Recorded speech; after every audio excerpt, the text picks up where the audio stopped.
Hi friends, Ksp take में आपका स्वागत है। आज पूरे भारत में जिधर देखें उधर स्कूल ही स्कूल है। अर्थात समझ सकते हैं आप कि आज स्कूल खोलना तो बस एक बिजनेस मॉडल बन गया है। लर्निंग मॉडल से ज़्यादा अर्निंग मॉडल पर काम हो रहा है। सभी लोग स्कूल खोलकर सिर्फ पैसा बनाने में लगे हुए हैं। लेकिन क्या आप जानते हैं देश में पहला महिला विद्यालय कब खुला था और किनके द्वारा यह शुभ कार्य किया गया था? जानकर आप और हैरान होंगे कि उस समय महिलाओं का एजुकेशन न के बराबर था। महिलाओं को पढ़ाई करने की इजाज़त न ही थी। तब उस महिला विद्यालय में पढ़ाने के लिए महिला शिक्षिका कहाँ से मिल पाया होगा। पूरा वीडियो को आप ज़रूर देखें। आगे आप जान पाएंगे कि भारत की पहली महिला शिक्षिका कौन थी और साथ ही जान पाएंगे उनकी जीवन शैली के बारे में, उन्होंने और भारत के लिए क्या क्या किया। सब कुछ मैं आपको इस वीडियो में बताऊंगा। साथ ही आप जान पाएंगे कि भारत का पहला महिला विद्यालय कहाँ और कब खुला था। तो वीडियो को आप अंत तक ज़रूर देखें ताकि आप इन सारी बातों की जानकारी ले सकें। और मित्रों, अगर आप पहली बार हमारे इस चैनल पर आए हैं तो हमारे इस चैनल केएसपी टेक को सब्सक्राइब कर दें और हाँ, बेल बटन को दबाना बिल्कुल ना भूलें ताकि हम जब कोई भी इस तरह का वीडियो बनाएं तो आप तक सबसे पहले पहुँचे और आप उस वीडियो को सबसे आगे देख सकें। साथ ही साथ आप जानकारी बटोर सकें और आगे की तरफ बढ़ते रहें। आगे बात करते हैं वीडियो में कि पहला महिला विद्यालय कब खुला, किनके द्वारा खुला। ये जानने के लिए सबसे पहले आपको एक महान व्यक्तित्व के बारे में आपको जानना होगा। क्या आप जानते हैं कि ज्योतिबा फूले जी कौन थे? तो सबसे पहले अगर आप भारत की शिक्षा की बात कर रहे हैं तो ज्योतिबा फूले के बारे में जान लीजिए। हमें पता है कि आप अवश्य जानते होंगे और नहीं जानते हैं तो आप जान लें कि ज्योतिबा फूले भारत के प्रख्यात भारतीय समाज सुधारक, विचारक, रचनाकार, दार्शनिक, शिक्षाविद तथा क्रांतिकारी महात्मा थे। इन्हें महात्मा फूले के नाम से भी जाना जाता है। इनका पूरा नाम ज्योतिराव गोविंदराव फूले था। इन्होंने दलितों और महिलाओं के उत्थान के लिए संतशोधक समाज की स्थापना की। यह संतशोधक समाज भारत के उस जमाने में बहुत ही सामाजिक कार्यों को अपने हाथ में लेके आगे बढ़ा है। महात्मा फूले का जन्म महाराष्ट्र के पुणे में 11 अप्रैल 1827 में हुई थी। 1 वर्ष की आयु में ही उनकी माता चिमनाबाई का निधन हो गया था। ये अपने पिता गोविंदराव और एक बाई के देख रेख में बड़े हुए। प्रारंभ में इनका परिवार महाराष्ट्र के सतारा से पुणे आकर फूलों के गजरे इत्यादि के काम किया करता था। संभवतः इसी कारण इनकी पीढ़ी के नाम में फूले शब्द जुड़ गया। इनकी प्रारंभिक शिक्षा मराठी में हुई। उन्होंने 21 वर्ष की अवस्था में अंग्रेजी में 7वीं की परीक्षा पास की। वर्ष 1840 में इनका विवाह सावित्रीबाई से हुआ, जो बाद में सावित्रीबाई फूले के नाम से भारत की एक प्रसिद्ध समाजसेवी के रूप में जानी गई। ज्योतिबा फूले समाज के सभी वर्गों को शिक्षा प्रदान करने के बड़े समर्थक थे। उन्होंने भारतीय समाज में फैले जाति आधारित सामाजिक व्यवस्था का विरोध किया। वे पूरी जीवन विधवाओं और महिलाओं को कल्याण, किसानों की हालत सुधारने के लिए कार्य करते रहे।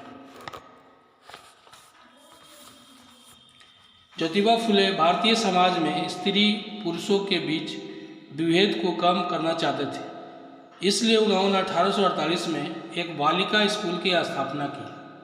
बालिका शिक्षा के लिए इस तरह का देश का यह पहला विद्यालय था। बालिकाओं को पढ़ाने के लिए कोई महिला शिक्षक नहीं मिलने के कारण उन्होंने अपनी पत्नी सावित्रीबाई को ही इस तरह योग्य बनाया कि वे इस विद्यालय में महिला शिक्षिका के तौर पर कार्य कर सके। इस प्रकार सावित्रीबाई फुले देश की पहली महिला शिक्षिका के रूप में जानी गई। फुले दंपति ने शिक्षा के प्रसार हेतु 15 से अधिक विद्यालयों की स्थापना की। अब जानते हैं कि भारत की पहली महिला शिक्षिका के बारे में। अब तक आप उनकी नाम तो जान ही गए होंगे। जी हाँ, सावित्रीबाई फुले। तो बात करते हैं अब सावित्रीबाई फुले के बारे में, जो भारत की पहली महिला शिक्षिका हैं। 3 जनवरी 1831 यही वो तारीख है जब देश की पहली महिला शिक्षक सावित्रीबाई फुले का जन्म हुआ। महिलाओं के अधिकारों, सती प्रथा, छुआछूत और विधवा विवाह जैसे कुरीतियों पर पुरजोर तरीके से आवाज़ उठाने वाली सावित्रीबाई के जीवन के कुछ अहम हिस्से जो हमें जानना बहुत ही जरूरी है।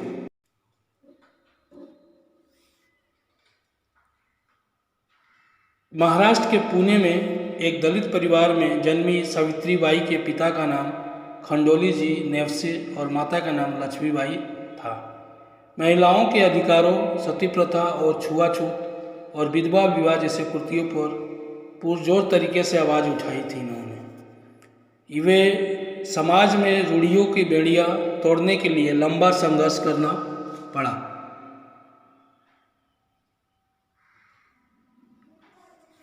अठारह में मात्र 9 साल की उम्र में सावित्रीबाई का विवाह 13 साल के ज्योतिबा राव फुले के साथ हुआ। उस समय वो पूरी तरह अनपढ़ थी और पति मात्र 3री कक्षा में ही पढ़े थे। पढ़ाई करने का जो सपना सावित्रीबाई ने देखा था, विवाह के बाद भी उन्होंने उस पर रोक नहीं लगाने दी। इनका संघर्ष कितना कठिन था, इसे इनके जीवन के एक किस्से से समझा जा सकता है कि एक दिन वो कमरे में अंग्रेजी की किताब के पन्ने पलट रही थी। इस पर उनके पिता खंडोली जी की नज़र पड़ी।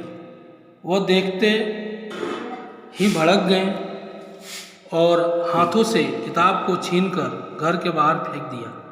उनका कहना था कि शिक्षा पर केवल उस जाति के पुरुषों का ही हक है और दलित एवं महिलाओं के लिए शिक्षा का ग्रहण करना पाप है। यही वो पल था जब सावित्रीबाई ने प्रण लिया कि वह एक न एक दिन जरूर पढ़ना सीखेगी। उनकी मेहनत रंग लाई। उन्होंने सिर्फ पढ़ना ही नहीं सीखा बल्कि न जाने कितनी लड़कियों को शिक्षित करके उनका भविष्य संवारा। लेकिन यह सफ़र आसान नहीं रहा। पढ़ाई करने का प्रण लिया तो समाज के लोगों को यह बात नागवारी गुजरी। एक दलित लड़की का स्कूल जाना समाज को कभी रास नहीं आया। इसी का नतीजा था कि सावित्रीबाई जब भी स्कूल जाती थी तो लोग पत्थर मारते थे और कुछ लोग उन पर गंदगी फेंक देते थे। उन्होंने पति के साथ मिलकर इतिहास रचा और लाखों लड़कियों को प्रेरणा स्रोत बन गई। खुद भी पढ़ाई पूरी की और लड़कियों के लिए 18 स्कूल खोले ताकि कोई और अनपढ़ ना रह सके। साल 1848 में महाराष्ट्र के पुणे में देश का सबसे पहला बालिका स्कूल की स्थापना की। वहीं 18वां स्कूल भी पुणे में ही खोला गया था।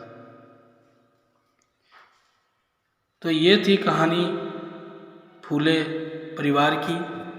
दोनों दंपति ने मिलकर किस प्रकार भारत में पहली बार महिला विद्यालय खोले और किस प्रकार सावित्रीबाई जी ने अपने आप को पढ़ाई पूरी करके शिक्षक का रूप दिया। साथ ही उन्होंने पहला महिला शिक्षक होने का गर्व हासिल किया। आज हम इनको भारत में पहला महिला शिक्षक के रूप में मानते हैं।